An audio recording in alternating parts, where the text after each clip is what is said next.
claro, como les mencionaba anteriormente, es para poder transmitir menos datos y no hacer uso de toda la capacidad de la tecnología celular. Pero a pesar de eso, se sigue consumiendo energía. Entonces, ahí es donde juegan un papel importante la tecnología LoRa y la tecnología Sigfox. La tecnología, claro, estas tecnologías de aquí, al decir que pertenecen a la tecnología celular, trabajan en bandas licenciadas. La tecnología LoRa y la tecnología Sigfox son de la banda ISM, que es la banda libre. Este, bueno, la diferencia entre las dos es prácticamente en el modo en que modulan los datos. Sigfox utiliza una modulación basada en BPSK, y mientras que LoRa utiliza una modulación basada en el esparcimiento de frecuencia. No sé si se está escuchando claro.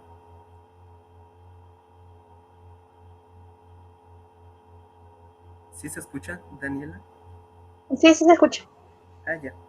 Entonces, a más de la diferencia entre el tipo de modulaciones que emplea cada uno, como digo, Sigfox es basado en BPSK y LoRa en el esparcimiento de frecuencia.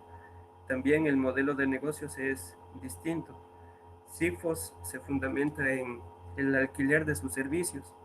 Entonces, cuando uno se quiere utilizar, hacer IoT, entonces ellos le venden el dispositivo y se hace uso de toda la estructura de ellos, o sea, se paga alguna mensualidad por hacer uso de su estructura. Entonces, ese es el modelo de negocio de Sigfox. Mientras que el modelo de negocios de LoRa se basa en la venta de los chips y le encargan al usuario, o sea, el usuario es el que se encarga de toda la implementación.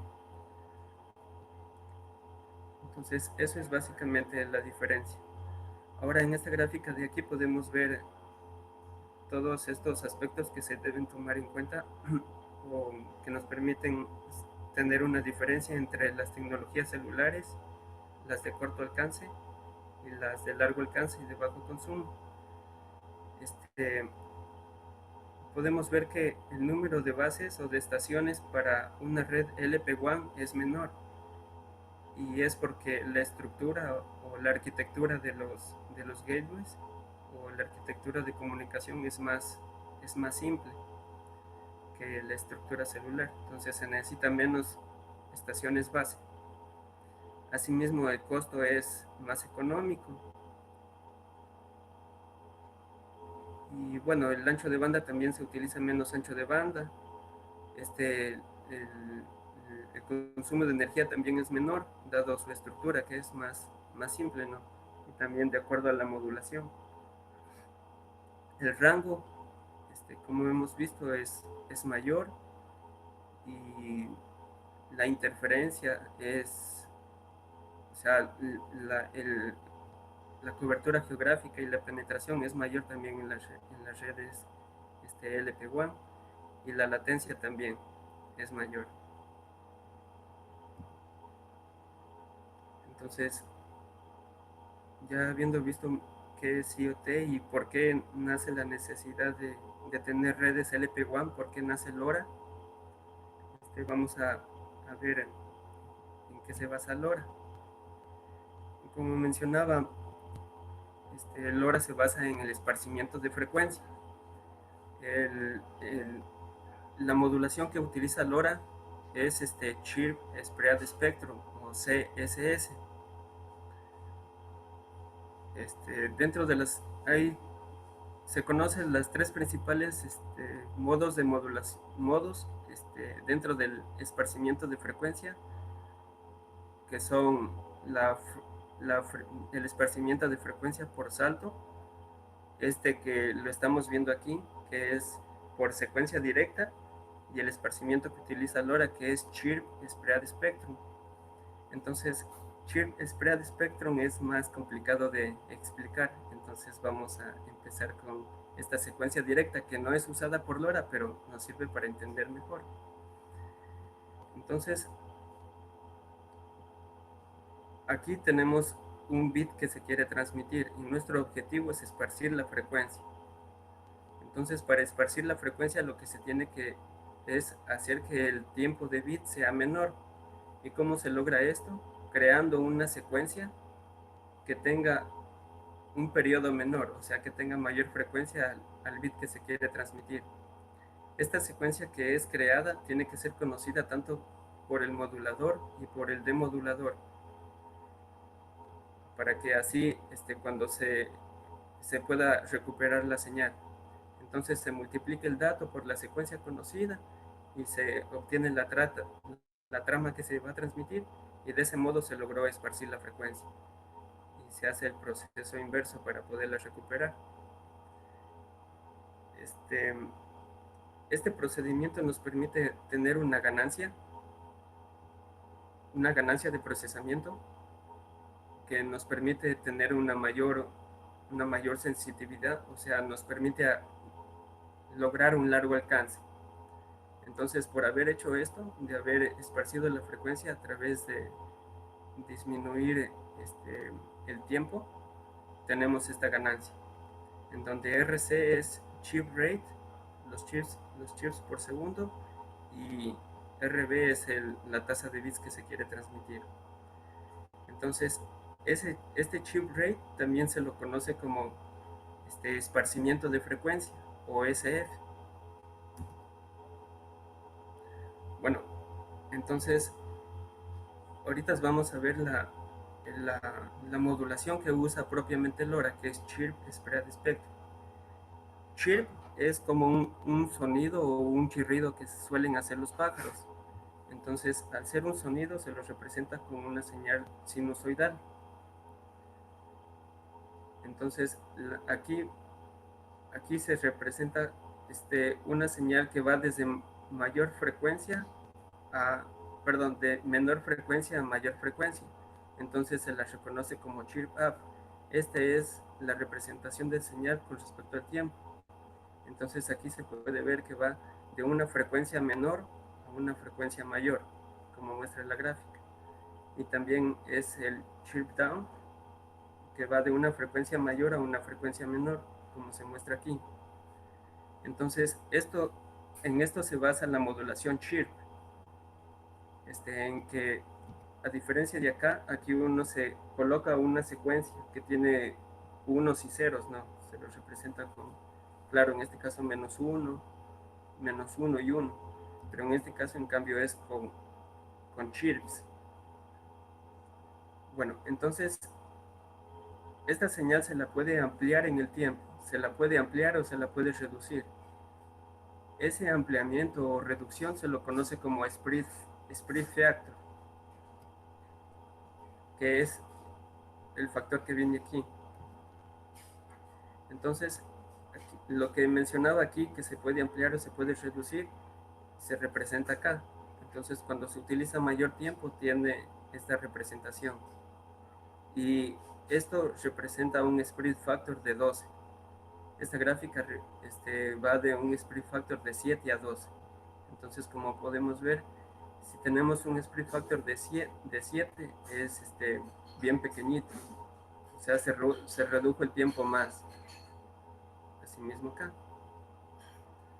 Entonces, esto es el spread factor, que consiste en aumentar o disminuir el tiempo del chip. Aquí podemos ver una señal que no está modulada y una señal que está modulada con chip esperado, o sea, la modulación LoRa. Esta secuencia de aquí, este ciclo, este es el ciclo que debe conocer tanto el modulador como el demodulador para luego poder recuperar la señal. Esta es una señal, la señal normal que se transmite, y esta es cuando ya está codificado, modulado. Bueno, ahora vamos a pasar a ver básicamente la diferencia entre un gateway y un nodo. La estructura que está aquí es la de un gateway, en donde se ve que recibe la señal por diferentes canales, o sea, tiene 8 canales de recepción. Además de tener 8 canales de recepción, tiene otro tipo de modulación que es la FSK. Estos 8 canales son de 125 kHz y tiene un solo canal de 500 kHz. Entonces esta es la estructura de un gateway. En cambio, esta estructura de acá es la que corresponde a un nodo. Como se puede ver aquí, no tiene canales, o sea, solo recibe la señal, la modula. Aquí está el modulador y el demodulador. O sea, no tiene el procesamiento que tiene el de acá, que es el gateway. Entonces, con esto lo que trato de decir es de que no se puede utilizar un nodo como gateway, sino que hay que elegir bien. La familia de los gateways son el SX1301.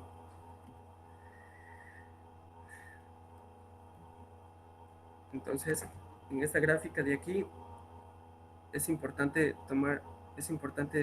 ponerle bastante atención porque nos ayuda a dimensionar la red.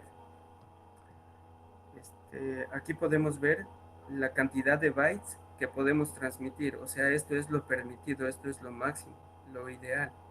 Entonces, si nosotros queremos transmitir, por ejemplo, más de 242 bytes, LoRa no nos sirve.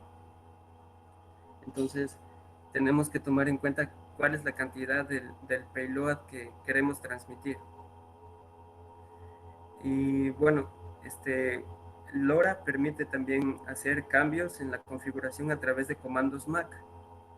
Cuando uno se va a utilizar comandos MAC, este tamaño se reduce. Los comandos MAC ocupan de 0 a 15 bytes. Claro, 0 es cuando no se los usa. Entonces hay que tomar en cuenta eso. Ya, entonces aquí mediante esta tabla vamos a proceder a ver respecto al spread factor. Bueno, el data rate de aquí corresponde al uplink y el data rate de acá corresponde al downlink. En LoRa hay varios canales.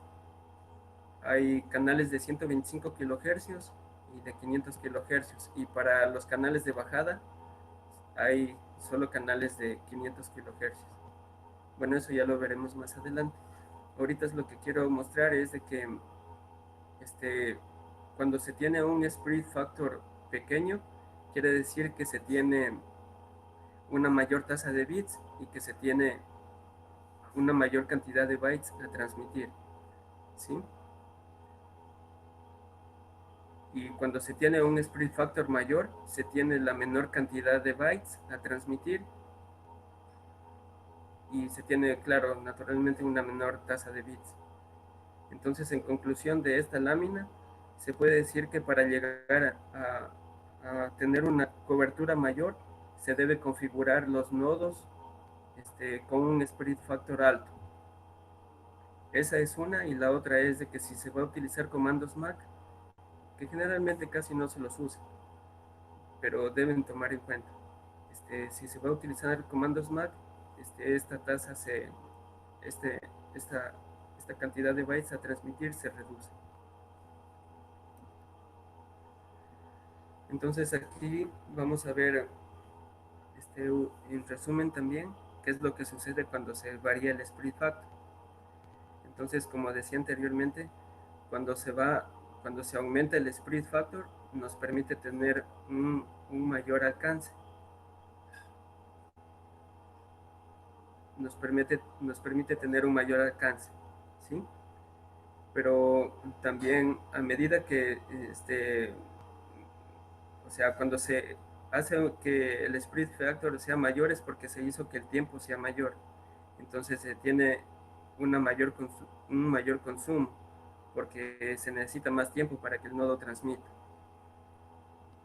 Entonces, asimismo, la tasa de bits disminuye, pero también aumenta la sensitividad, o sea, se mejora, porque la sensitividad es la capacidad que tiene el nodo para recibir la señal, o sea, es el mínimo con el cual uno se recibe la señal.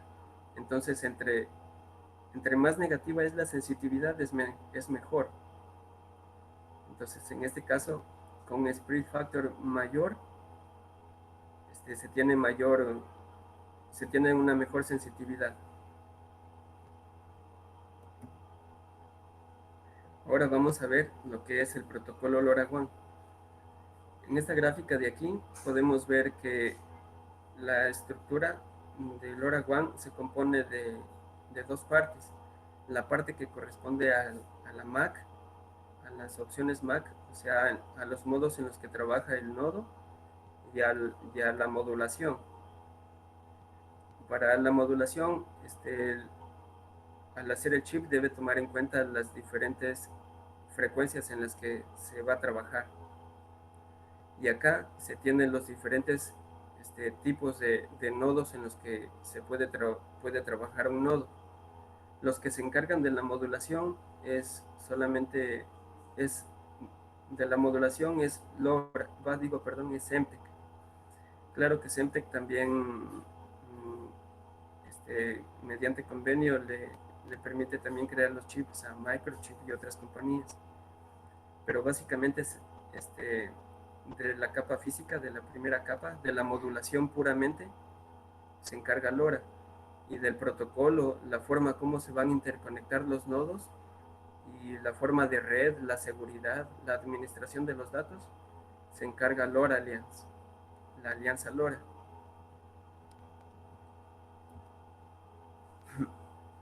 Bueno, aquí vemos una gráfica de la vida de la batería con respecto a la latencia que tienen los datos de bajada.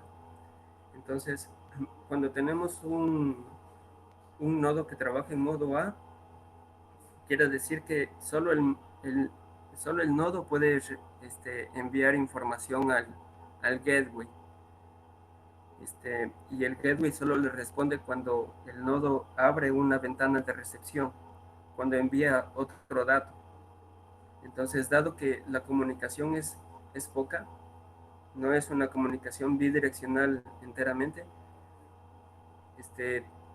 como no transmite mucho, la batería le dura más.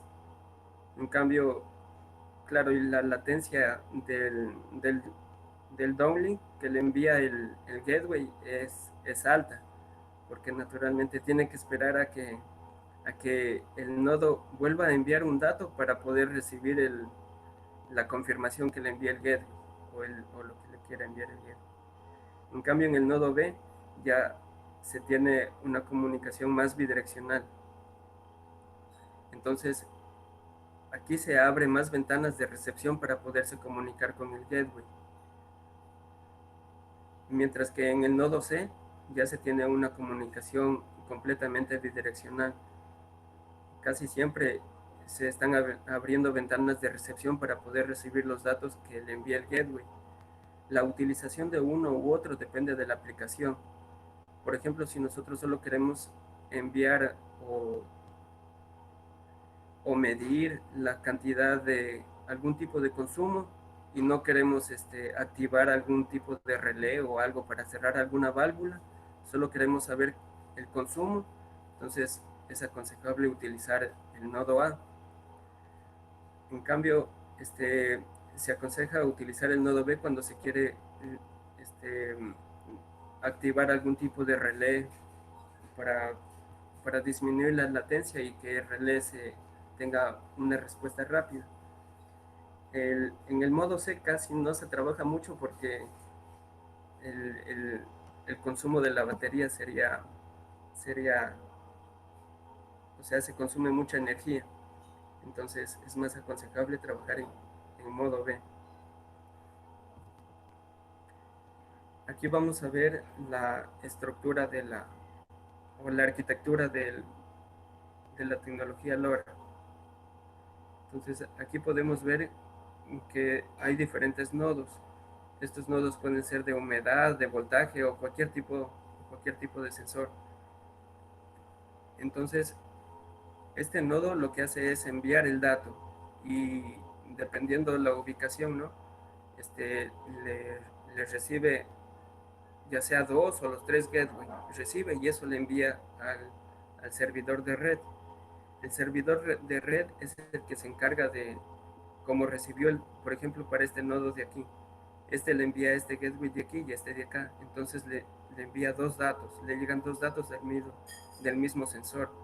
Entonces este servidor se encarga de analizar el mejor dato y elimina el otro, es decir, filtra los paquetes, filtra el dato y luego le pasa al servidor de aplicación para que éste pueda mostrarlo al cliente. Entonces, básicamente aquí lo que se puede distinguir es entre el servidor de red y el servidor de aplicación, es que el servidor se encarga de la gestión de los datos, de analizar en qué tipo de nodo está trabajando el sensor, ¿no? Si está trabajando como nodo A, nodo B o nodo C, de eso se encarga el servidor, este servidor de aquí. Gestiona los datos, también configura el tiempo de respuesta por parte del gateway, mientras que el servidor de aplicación se encarga de encriptar los datos que le llegan al usuario, se encarga de la seguridad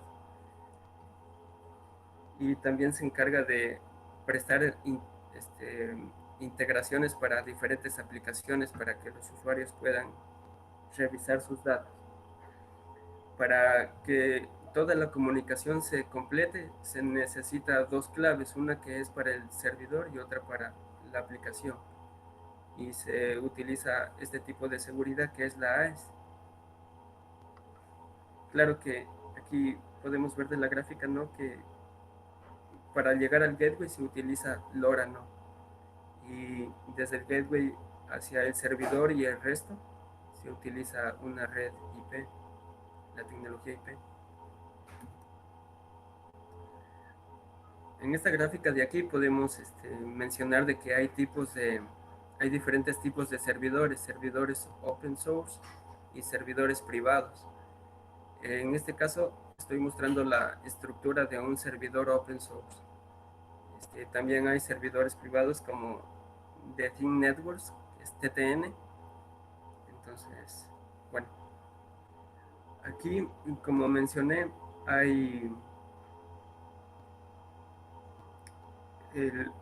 una vez que el gateway ya tiene el dato, lo pasa por el protocolo IP, por UDP, lo envía a un gateway y de ahí se procede a través del protocolo MQTT a enviarlo a un contenedor y este lo envía al servidor y a través del protocolo gRPS se, se lo envía a la aplicación, al servidor de aplicaciones y este presenta diferentes modos de integración, ¿no?, para poder mostrar el dato. Aquí se utiliza el protocolo MQTT porque permite utilizar la estructura de publicación y suscripción, en donde un cliente publica algún tipo de topic el resto de clientes se puede suscribir para ver ese tipo de topic que el cliente publicó.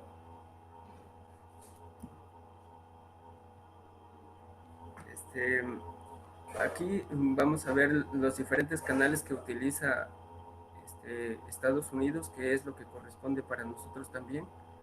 Entonces tenemos 64 canales,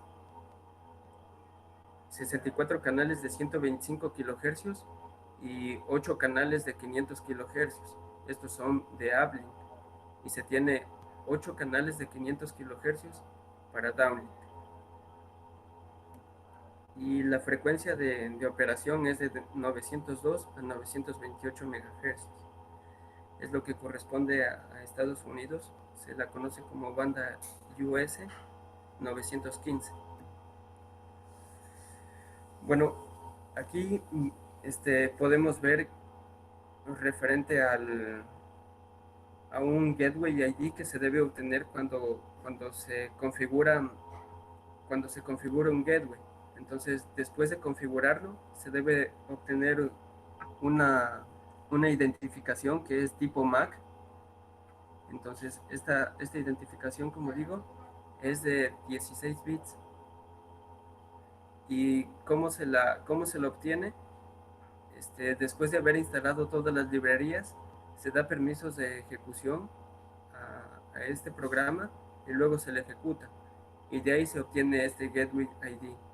Este Get with ID que corresponde a, o sea, este gateway es el que luego se lo va a utilizar para poder hacer la comunicación con el resto de componentes de la tecnología LoRa. Este, Básicamente son tres códigos los esenciales para poder hacer toda la comunicación con el servidor de aplicaciones, con el servidor de LoRa y los nodos. Entonces, este es una. La otra es el device EUI, que es un identificador único, que es de tipo MAC, y es este de acá, el APP que es una clave que le sirve para iniciar sesión en el servidor de aplicación. Luego, a través de esta clave de aquí, se generan otras claves más que sirven para dar mayor seguridad. Pero para poder iniciar la comunicación se utilizan básicamente el Get with ID, que es como la MAC, que debe ir en los archivos de configuración, y estos dos, el device EUI y el APP que deben ir en el nodo. Una vez que uno se crea en el servidor de aplicaciones, se crea el servidor de aplicaciones, ahí se generan estos dos códigos. Este de aquí no se lo usa, pero saben venir en los programas. Entonces, cuando vean este de aquí, y si están utilizando un protocolo LoRaWAN mayor a 1.2, entonces esto de aquí se lo puede rellenar con ceros. Casi no se lo usa, se lo usaba para el protocolo LoRaWAN 1.1, pero ya vamos ya vamos en el 1.2. Entonces aquí vamos a presentar las características. Entonces, para Norteamérica, como decía, tenemos la frecuencia que va desde 902 a 928 MHz, y se tiene canales de 125 y 500 kHz para el uplink, y para el downlink, como mencionaba, 500 kHz. Esto de aquí es algo que hay que tomar bien en cuenta también para realizar un diseño, que es la cantidad, la potencia de transmisión, que debe ser de 20 dBm. Con esta potencia de transmisión uno se puede diseñar bien la red, porque digamos, si se quiere comprar una antena de una alta ganancia, se debe tomar en cuenta esta potencia de aquí. El Split Factor para nuestra región va desde 7 a 10, mientras que para Europa va de 7 a 12. Y aquí tenemos que podemos lograr una tasa de bits de 21.9 kilobytes y un margen de enlace de 154 dB y 157 dB. Básicamente aquí nos hace un resumen de lo que hemos visto, y hay que tomar en cuenta esto para poder hacer un buen diseño. Acá hacemos una comparación entre las diferentes tecnologías LP WAN, en donde podemos ver el tipo de modulación que usa, el ancho de banda, la tasa de bits, también la potencia, el margen de enlace. Entre mayor es el margen de enlace, es mejor el canal. Se puede ver también la duración de la batería, que en este caso LoRa es bastante, le dura bastante porque consume poca energía. También se puede ver la eficiencia, es bien alta porque, como decimos, consume poca energía. También debido a la modulación que utiliza, que es Spread Factor, o sea, tiene una inmunidad baja. También puede coexistir con otro tipo de tecnologías, y tiene una seguridad también alta y una localización también.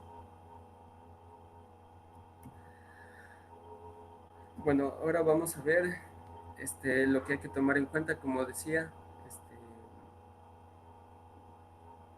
por ejemplo, no sobrepasar los límites de transmisión. En este caso estamos dentro de los límites porque se está utilizando 20 dBm para la transmisión.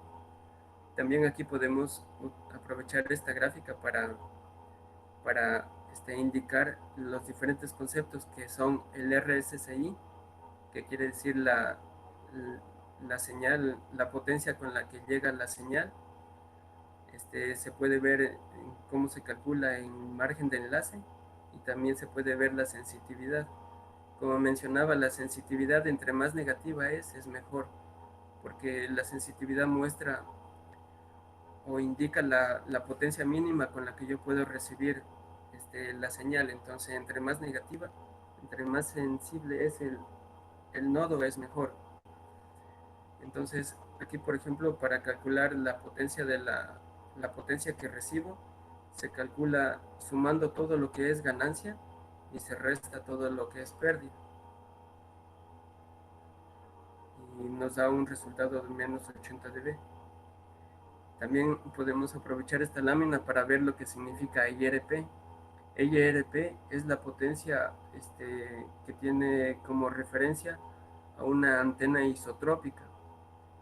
Entonces, el IRP se lo calcula restando la potencia de transmisión menos la potencia del cable. O mejor dicho, de otras palabras, es la potencia con la que se transmite.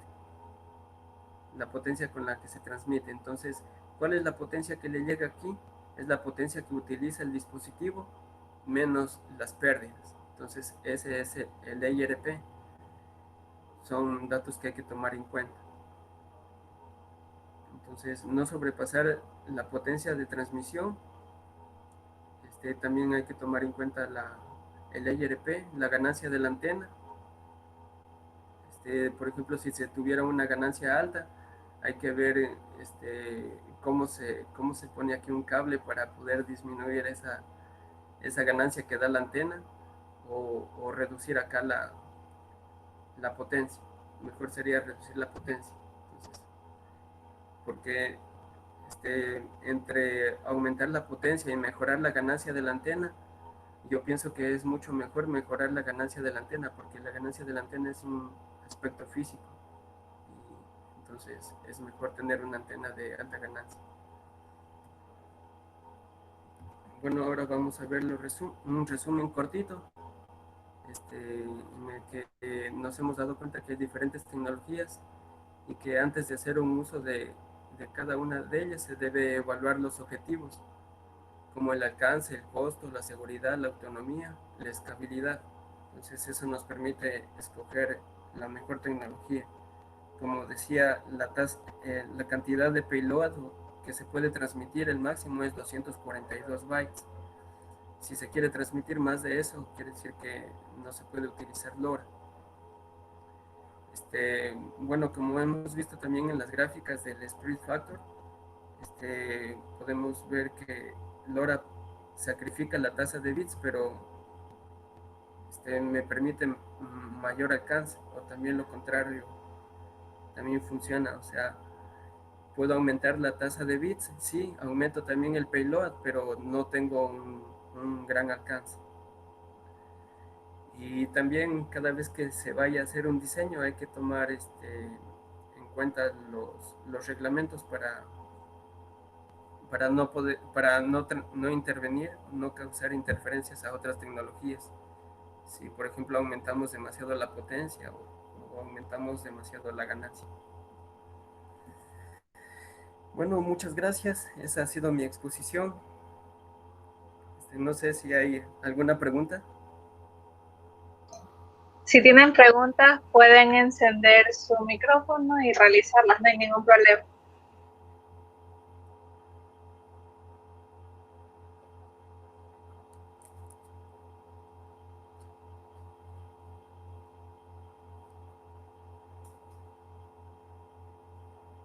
Parece que no hay.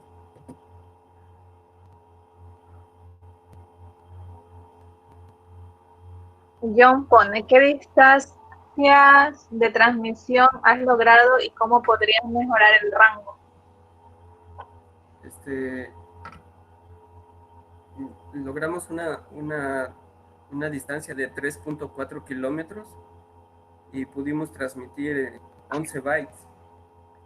Y bueno, para mejorar el rango, este, tenemos que mejorar la ganancia de la antena, y también otra forma de mejorar el rango es a través de la compresión de los datos, porque cuando uno se transmite a través de LoRa los convierte a string. LoRa los convierte a string, y cuando se transmite string, este, es un byte. Entonces se puede utilizar métodos de compresión para poder transmitir a mayor distancia.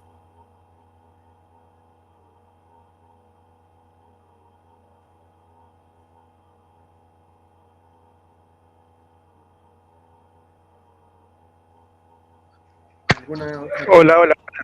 Yo tengo una Hola. pregunta. Sí, Sí. eh, ¿Cuántos nodos se pueden lograr hacer? ¿Cuántos nodos y cuántos equipos cada nodo podría yo conectar? Asumiendo, por ejemplo, un rango de 2 kilómetros por cada nodo y por cada equipo final. Gracias. ya. El, el que da cuántos nodos se puede conectar es el chip que se utiliza como gateway. El SX1301 me permite conectar hasta 1000 nodos. Entonces, depende de chip. No habría problema, porque en el servidor de red, ahí es donde se gestiona, y utiliza o está en la nube, y ahí no hay ningún problema con el número de nodos. Más bien, la capacidad de cuántos nodos puedes conectar lo da el chip que lo utilizas para gateway.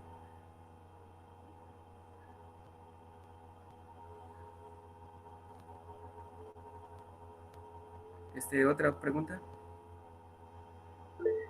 Sí, aquí John tiene otra pregunta. ¿Qué pasa si uso un dispositivo de diferente frecuencia en Ecuador? Este, pero si se usa no se puede comunicar, porque la configuración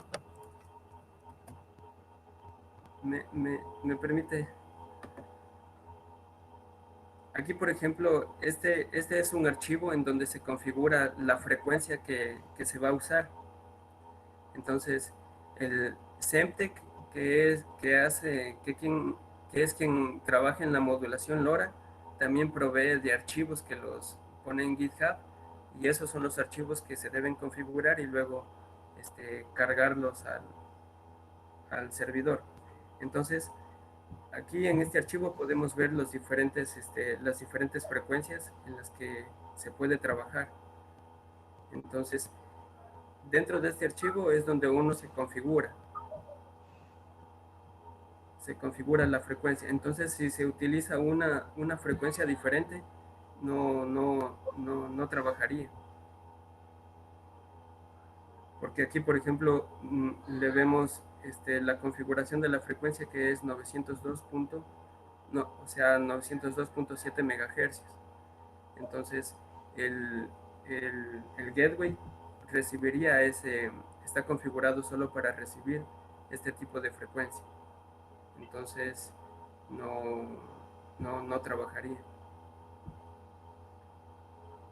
Aprovecho también aquí para decir que este, el, el packet forwarder, este archivito de aquí, es el que el gateway lo lee, y cuando lo lee al lugar a donde se va, es a este archivo de aquí que se llama Global Configuration. Entonces, aquí en este archivo está la frecuencia, ¿no? Pero también se debe configurar en la parte de acá abajo. Se debe colocar el Gateway ID que mencionaba anteriormente. Ese, ese código tipo MAC es el que se lo debe colocar aquí. También se debe modificar el localhost y el puerto. El localhost se lo modifica siempre que se vaya a instalar las componentes en diferentes dispositivos, pero cuando se instala, en nuestro caso nosotros instalamos todos los componentes en el mismo dispositivo, entonces no hay problema aquí que se ponga localhost. Pero este archivo, el packet forwarder, necesita de la IP. Aquí va la IP del dispositivo que están utilizando para Gateway Bridge, ¿sí? Entonces aquí va esa IP y se pone como puerto 1700, aunque este puerto de aquí también se lo utiliza para UDP, pero no lo he probado. Entonces aprovecho esto para decir que se debe modificar aquí también. Y bueno, ¿hay alguna otra pregunta?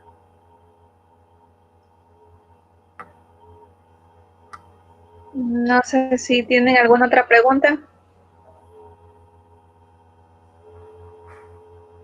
Buenas noches. En lo referente a seguridad, aproximadamente qué porcentaje maneja y si depende de alguna configuración. ¿Qué porcentaje maneja y depende de alguna configuración?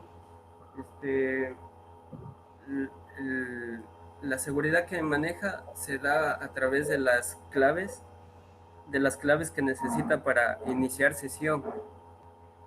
Entonces, en cuanto a seguridad, en cuanto al porcentaje, es un porcentaje alto de seguridad, no es bien seguro, porque además de las claves que necesita para poder comunicarse, la misma modulación es segura.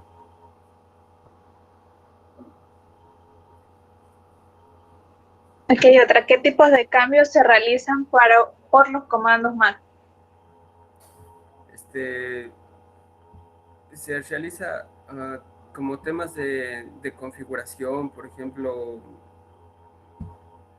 instantáneamente cómo se quiere que trabaje el nodo, si quiere que se lo pase a nodo B o a nodo C por un momento.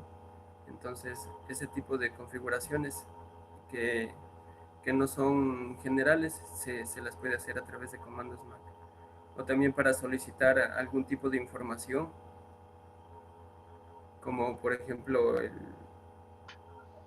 el split factor, el data rate, la frecuencia. ¿Alguna otra pregunta?